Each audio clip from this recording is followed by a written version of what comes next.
Icy Hot Pro with 2 max strength pain relievers. Targets multiple pain receptors. Ice works fast. Heat makes it last. This podcast is brought to you by Carvana.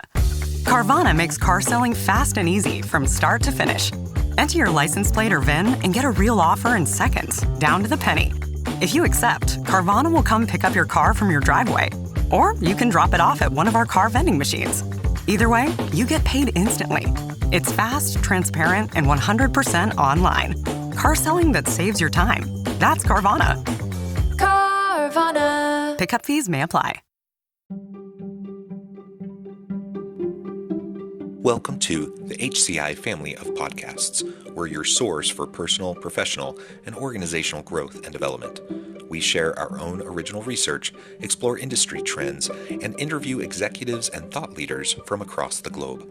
Join us for practitioner-oriented content around all things leadership, HR, talent management, organizational development, and change management. Maximize your personal and organizational potential with the HCI family of podcasts. Loren Greiff, welcome to the conversation today. Thank you so much, Jonathan. I'm so excited, and I hope it's a gorgeous day out there in Utah because sun is shining. Tonight on NBC, Jimmy Fallon and Bozeman St. John host the incredible new competition show. I hired 10 creatives from all walks of life. They will be battling it out to see who can impress the world's biggest brands. This is a huge opportunity. This is the battle for the next big idea. This is not play. We're spending millions of dollars. I'm so excited to embark on this adventure with all of you. May the best idea win! On Brand with Jimmy Fallon, tonight on NBC.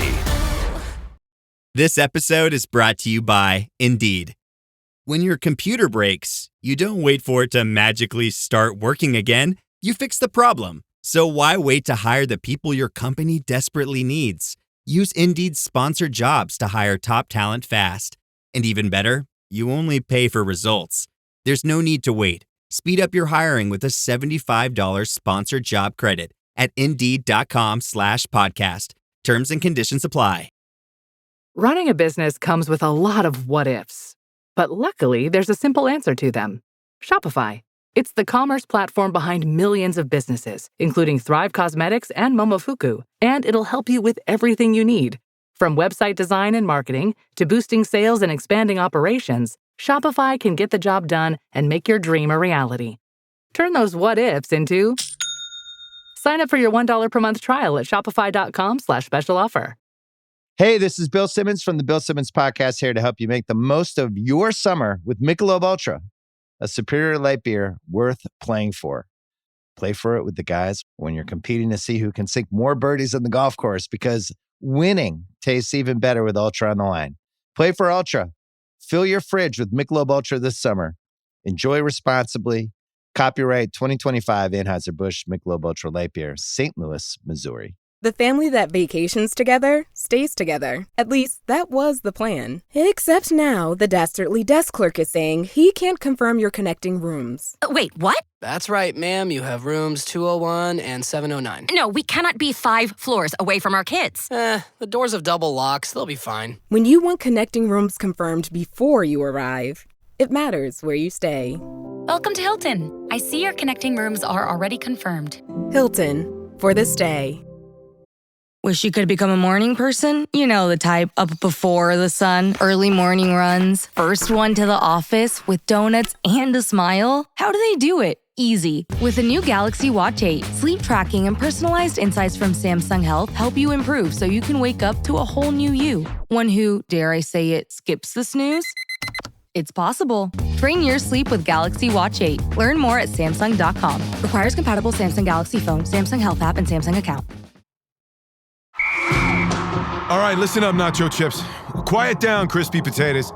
This is the moment Velveeta's been preparing you for, and you're not about to crack under pressure. Today's the day to go all in on the drip.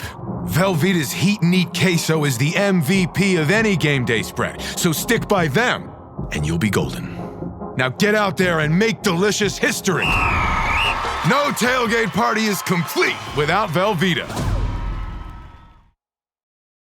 This episode is brought to you by Nespresso and Samra Origins by the Weekend Coffee Collection. Introducing Samra Origins, My collaboration with Nespresso is a connection to my roots, to my mother, Samra. Coffee that hits the right notes. It transports you. Crafted with unique notes and bold, soaring flavors.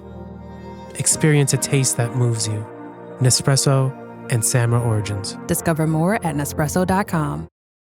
No one should have to choose between their own safety and their pets. But nearly half of domestic abuse survivors delay leaving because they can't bring their pets with them. Purina is helping to create more pet-friendly domestic violence shelters through the Purple Leash Project, so survivors and their pets can escape and heal together. Visit Purina.com/purple to learn more. Tonight, turn down the noise of the day and focus on the rest with AGZ, the nightly drink for winding down and resting up. New from AG1. AGZ supports your body's natural sleep cycle with clinically studied key herbs, adaptogens, and minerals in amounts supported by research. And no melatonin, helping you wake feeling rested. Wind down, rest up with AGZ. Learn more at drinkagz.com. It's Friday. It is. Oh, I'm so excited about it being Friday. And yes, it's beautiful here. We're just getting fall weather. The leaves are changing. The mountains are multicolored and beautiful. I think our family's going to go on a drive up in the mountains this weekend. It's a beautiful, beautiful time. You're joining us from North Carolina, which is also probably gorgeous right now. I'm thrilled to have a chance to sit down with you, to have a nice conversation around challenging assumptions, around careers and the workplace. Specifically, we're going to talk about how to deal with being told you're overqualified, and how you can flip that conversation. A lot of us have probably experienced that. I know I have, and so I'm as excited to hear from you about on this topic as hopefully anyone in the audience is, because yeah, it's super frustrating. Like, if you're passionate about something and you're qualified and you have a lot to bring to the table and you really want to work with an organization, and then they won't even really look at you because they say you're overqualified. Like, there's this magic sweet spot. You can't be underqualified. You can't be overqualified. You have to be like this perfect little sweet spot, which kind of seems nuts to me. Yet it's a common challenge that I think people face. So this is what we're going to unpack and explore together today. As we get started, I wanted to share Loren's bio with everybody. Loren Greiff is the founder of Portfolio Rocket, a career consultancy dedicated to helping executives over 40 break free from outdated job search systems and land roles that match their worth. After being performance improvement planned at 54 for being too enthusiastic at one of the world's top executive search firms, she saw firsthand how traditional systems can marginalize experienced talent. Instead of shrinking, she launched a mission to flip the script, and a business that's now helped over 430 leaders land faster and earn more by doing it differently, not traditionally. And I could go on. There's a ton about you and your background that I think is just awesome. But I'm going to pause there. Anything you would like to highlight before we dive on in? I think you hit all the public facing pieces, and also what I'm about to share is public facing. So I refer to myself as a loud mouth age advocate. And that's because, first and foremost, let's just get real. I'm 61. I've been through the system, both from a candidate standpoint and also from a recruiting standpoint. Yeah. And I know that age is inevitable, right? But playing small because of your age is a decision. And so I really want to reinforce that whether they tell you you're overqualified or not is up for suspect, and also plenty of workarounds to share here. Yeah, yeah. I love how you frame that. Playing small, it doesn't serve anybody. And not I mean, so the main topic for today is, they tell you you're overqualified, and how do we deal with that? Kind of a connected piece to that is, like, if you find, and this kind of goes back to your bio, and like you're too enthusiastic. I'm like, what is that? Like, what does that mean? You're too enthusiastic. What it meant was that, and this is, I'll give you the high level so that you don't have to read the novel, but working in corporate and this very, very well-known executive search firm, I used the word yippee in an email. And when my boss knocked on the door and told me that that was too conversational, too enthusiastic, and not professional, that was my hint, right? That despite my performance And despite a lot of the other relationships that I built and being so hardworking and making my numbers and all those things,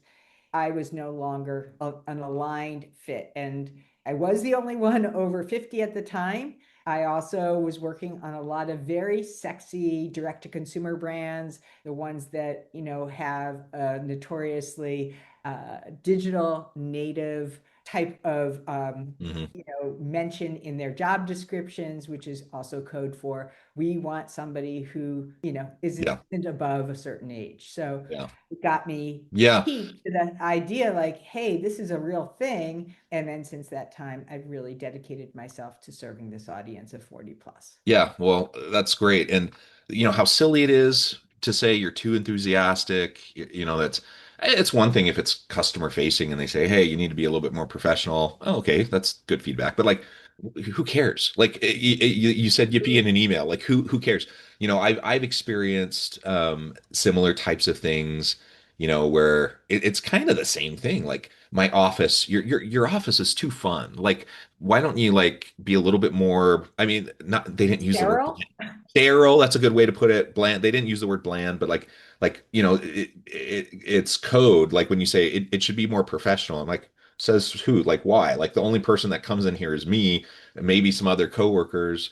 And why shouldn't it be a place that I enjoy to be, that's fun, that's inviting, that's warm, and keeps my energy up, right?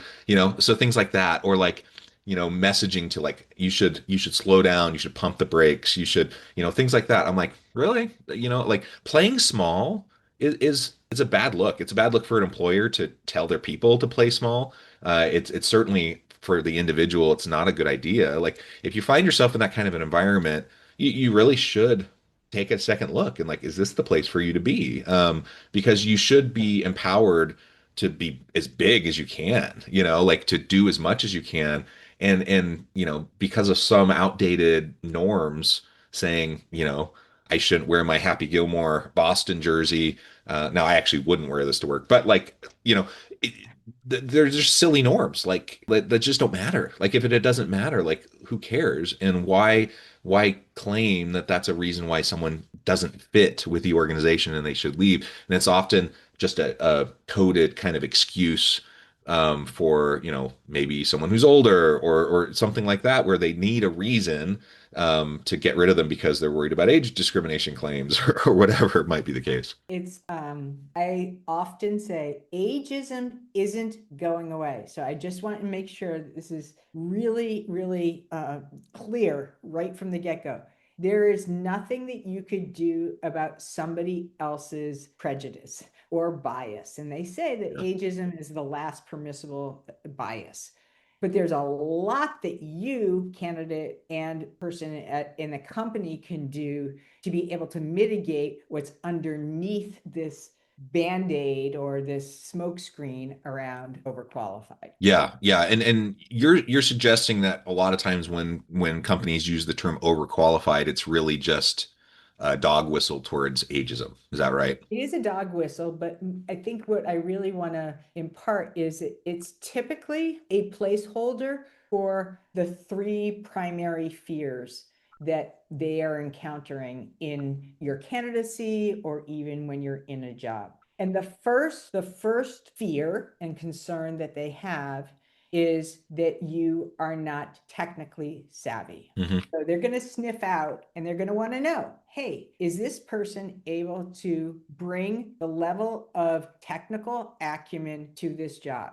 Specifically, are you AI savvy? Are you an AI ally, or are you an AI, hey, no, thank you, right? Are you adopting, or are you still believing that it doesn't really matter, right? So which by the way, I mean, that if that's truly what they're looking at, I mean, that's a perfectly reasonable thing, right, to consider when you're hiring for a position. The problem is when you just make the assumption that someone who's over a certain age can't possibly be savvy, right? And if you're over 40, let's face it, you've been through many, you've been privy to the development of the internet. You're using all kinds of software and things that are of the moment. But the point is that you are responsible. You are very much responsible for making sure that that's clear. If you're an AI outsider and you're not using it, talking about it, and have an understanding of why this matters for the future of that company, it will literally put that nail in the coffin right away, right? They'll think you are not able to take us into the next version of wherever we are as a company. Yeah. AI outsider versus AI ally, totally something that they're sniffing out, and it can also be a indicator for why they would call somebody overqualified. Yeah. The second one is that they think, again, faulty assumption, that you are a flight risk. In other words, they see somebody who, presumably is on the, maybe at the latter part of their careers, 50s, maybe even 60s, and they think to themselves, geez, they're probably thinking about retiring soon. So I really want to address this because I'm here to tell you, nobody gets to decide your expiration date. Nobody. Yeah, it's so frustrating. Like the workforce is so different now than it was a generation ago, where, maybe it was more traditional that people between 60, 65, maybe 70 on the upper end, was retirement age. People are, yeah, nobody gets to decide on your expiration date. Like, people are working well into their 70s or even into their 80s, and if you're still cognitively capable and present and like healthy and capable, like, why not? Like, you have a whole lifetime of experience and wisdom to add. Like, that's super valuable. I'm so glad you just said that word, experienced. I want you to make sure anybody who is listening here, you understand. Experience is good, but it's also a real warning flag that you are essentially using that as a timestamp, and it's your tenure equals something. I want you to replace experience with relevance, because you get all the time in the marketplace, but if it doesn't translate into something that is meaningful for that industry, that company, that person, it will not have a lot of depth and weight, because everybody at this age group has the experience. Let's face it. Yeah. Qualified is an idea that everybody believes that they're qualified. Now I need to know the hows and the whys. And I want to know in alignment with what that company needs, not just saying, hey, I have 20 years of proven experience. That's an empty claim, because I don't know what that means anymore. It ran its course. People used it for God knows how long. And sadly, it's just become fluff. It doesn't mean anything anymore. So yeah, it's interesting because I find that to be the case regardless of age, even, like, because you'll see in any job posting, like, a lot of times they'll say 5 years experience, blah blah blah, and then they'll have a whole long list. I'm like, so on the one hand, people can have faulty assumptions if you're older and have quote unquote too much experience. On the other hand, they have this ridiculous arbitrary notion, that like 5 years of experience actually means something. Like, you can have 5 years of crappy experience. Like, you could have 5 years as a manager and you were like the worst crappy manager ever to, be on the face of the earth. That should not qualify you for that position. The questions should be like, how do you do these things, and what competencies and skills do you have? How can you contribute? And someone may be a super fast learner. Maybe they only had a year, but they're super qualified. Someone else may have had 20 years but they don't have the necessary skills in this moment. It's this arbitrary thing, right? So, like, absolutely, someone who has had a long career, maybe in multiple industries and lots of different contexts, being able to translate that from like this arbitrary, like 20 years experience or 30 years experience, to be able to actually translate that. What does that mean? What does that actually mean that you can do for the organization? That's that relevance that you're talking about. It is that relevance, and other things that also signal relevance is consistent learning, right? People who are building skills of the moment. And I'm not just even talking about AI. I can hear it when we talk to prospects and clients. Are they able to distill conversations down into sound bites and not ramble? None of this And the other thing that I also really, really focus and encourage everyone to think about is if all your experience is discussed either on your resume or on LinkedIn or in your conversations as something that was of the past, you will be creating a professional obituary. Everything that lives in this past tense is telling that decision maker, you've been there, you've done that. And what I really hope our clients to work on is what we call tomorrow stories. Take this experience and bring me into the future of whatever that industry is. And so I'll give you an example because I know that this might sound like, okay, so how am I supposed to do this, right? Like I've already done this project. And so how do I capitalize on having it live in the future? And a couple of examples, and I'll just top line these for you. If you have been through an RFP or brought in any kind of software to the company, the probability that that software still exists today is very high. In other words, that investment that you made in order to go through the RFP, to curate the vendors, to be able to secure the final implementation, all that investment still has a life and probably an efficiency value, right? We saved this amount of time then, and over a period of time, it has also yielded X in aggregated, efficiency increases. The other one is, of course, if you built a department, you've been able to generate a lot of retention. Those people may very well still be there. And a lot of the other projects that you led are still alive and kicking in that company. So I just don't want you to think because you left, your impact died. Yeah. No, I think that's really a helpful way to frame it because that's kind of what we're always taught, right? Is any past work experience, you put all of that in past tense on your resume. And it really, I think everything that you're saying is just how to make yourself more compelling, right? And to take away the bias excuse. So you can't change, like I'm not going to change whether or not someone has ageism and is biased that direction. But I can remove the excuses they might make to try to dismiss me. And I can be more proactive about establishing that relevance and why I'm a super great fit for this position and how what I've done recently translates into what I will do for this position. So those future statements, I think, is a beautiful way. Yeah. 100%. Yeah. We need you, candidate, to help us see why you matter beyond just your history, right? No company is going to be reinvesting in what in what is now the past or the archives. All companies are going forward, and that's what they're looking for, is to understand how you're going to be a part of that. Awesome. So let's play this out. So I'm not as old, but I'm 46, going on 47. And so I certainly am in that age range where it could start to be an issue for me, right?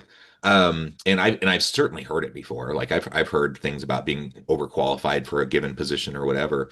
And I suspect most in the audience has too. So let's assume, like someone is now applying for a position. They look over the position posting, perfect fit. They have lots of relevant experience, lots that they could add to this position, but it's also likely a position that's going to draw in a bunch of younger folks, and so how would you suggest preemptively short-circuiting that whole like you're overqualified when maybe on paper you are, like maybe they're asking for 5 to 10 years experience and you have 20 years experience and all of that. Like how do you start to, I don't know what the issue is with my camera, but let's turn that back on. How do you short circuit that and like preemptively put yourself in the best light? Well, I'm going to answer this question in probably not the most polite way, but I'm going to tell it to you straight. Get the bleep off of those job boards.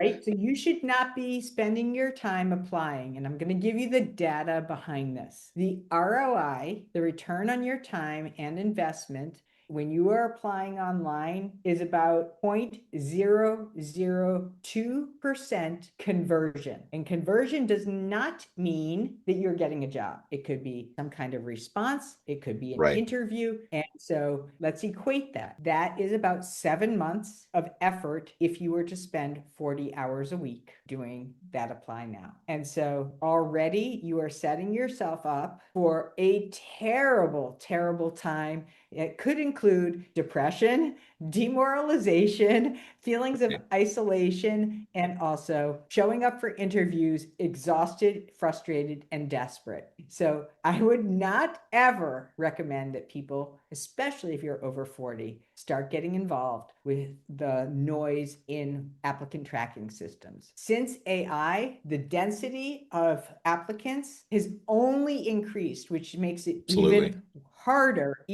harder for you to get any traction. So the first thing I want you to do before you get into anything is move away from those job boards and also any over-reliance on recruiters. This is your job to have. And now what I really want you to do is I really encourage you to focus in, and this is definitely something worth writing down. So whoever you are listening, pull over, grab a pen, and write this down. This is literally the game changer. And I ask this of every client, every prospect. What I really care about is what are the urgent and expensive problems that you have the unfair advantage to solve. Urgent and expensive problems you have the unfair advantage to solve. I'm going to break this down for you so you can understand the rationale for why this little triad, or these three legs of the stool come together. If you are solving a problem or know how to solve a problem that is urgent, your candidacy will move. If it's a nice to have, that issue or that reason for being hired is going to lag. And so you can take your resume, you could take any experience that you have, be it on LinkedIn or not, and now I want you to have it, run it through chat. See what it says. What are the urgent and expensive problems that you have the unfair advantage to solve? If that problem is not an expensive problem, you will be seen as overqualified, right? So of all the problems that you have, you're looking for the ones that are difficult and rarer to solve. It is no accident that people are being paid something like $200 million over at Anthropic and AI because the problems that they are solving are so expensive and they're so urgent. So that demand is higher for that person, and the supply is scarcer, hence a much higher ridiculous offers. Yeah.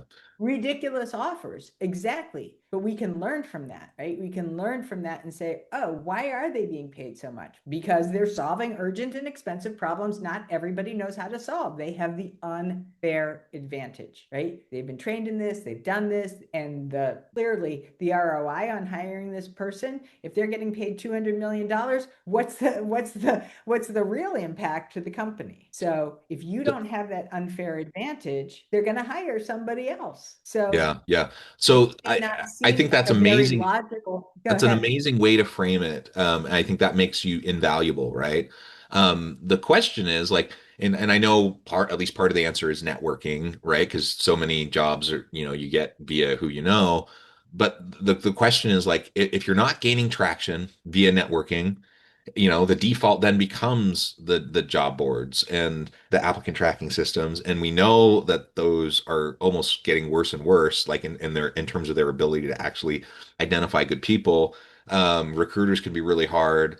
Like in the last minute that we have, like what would you say is like the main strategy then, having that in your quiver, of really defining your value? What do you do? You and your audience. I really can't wait, because this is a methodology I figured out just a couple of days ago. I got a reach out from one of my clients. I think it was like 10:30 or 11 o'clock at night, and he said, oh crap, I just got this amazing interview with the CEO. I don't know what their urgent and expensive problems are, but I am all in on identifying this. And so what I want you to do, I don't care what AI engine you're using, if it's Claude, if it's Chat, if it's Perplexity, ask for the five most recent articles from most credible sources and have them aggregate the 5 most urgent and expensive problems that this company is going through. You're going to get a freaking fantastic short list. And now I want you to come at it and identify which one of these are the pain point that you are best equipped to solve, right? So use your tools and then customize it. Always, of course, check check the responses, make sure that they're accurate, and then build from there. Yeah, well, I love it. Loren, we could go on and there's so much more to say, but I do know at the time I need to let you go. Before we wrap up for today, I just wanted to give you a chance to share with the audience how they can connect with you, find out more about your work, and then give us the final word for today. Oh, goodness. Thank you so much, Jonathan. You've been so generous. Best way to find me is the place where I live when I'm not at home, which is on LinkedIn. So it's Loren, Loren Greiff. And also my website is portfoliorocket.com. And you can also listen to my podcast, Career Blast and a Half. So I also love having listeners explore the way that I call bullshit on outdated career advice. So thank you so much, Jonathan. Love it. Love it. I encourage the audience to reach out, to get connected, find out more about what Loren can do for you. Check out the website, check out the resources, get connected. And as always, I hope everyone can stay healthy and safe, that you can find meaning and purpose at work each and every day. And I hope you all have a great week.